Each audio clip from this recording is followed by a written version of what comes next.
Ran into that thief right before Sunday service. Literally, he says the man was attempting to steal from the church, but fortunately the pastor was able to stop him in the nick of time. News 13's Francesca Washington is live in Cedar Crest with more on the unusual run-in. Kim, that pastor was able to call police and get in a few words to the would-be thief before he ran from the scene. The offices at Mountainside United Methodist Church are still turned upside down. The electronics all seem to be jammed into this bag. After an unexpected Sunday morning confrontation, Pastor William Mills says when he arrived at church, something felt off. As I was coming in, realized some things were out of place.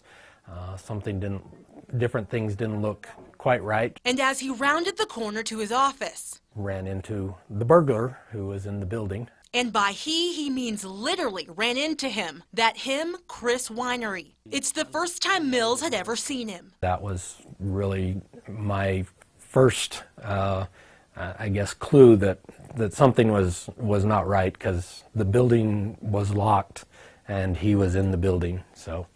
And I did not recognize him. So I picked up my cell phone out of my pocket and asked him to stand still while I took his picture and dialed the police. He was carrying some things which I asked him to put down, and he did. But Winery bolted. As Mills waited for deputies, he assessed the damage. There are three bags.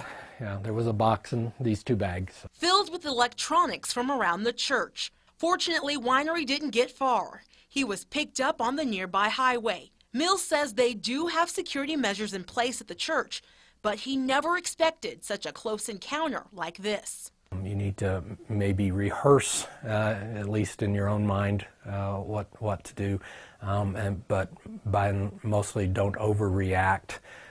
Let the police do their job.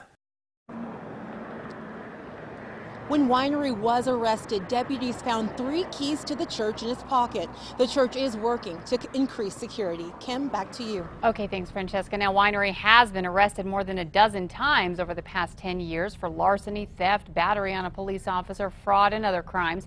He was just given a suspended sentence by Judge Brianna Zamora back in August after pleading guilty to conspiracy in a stolen vehicle.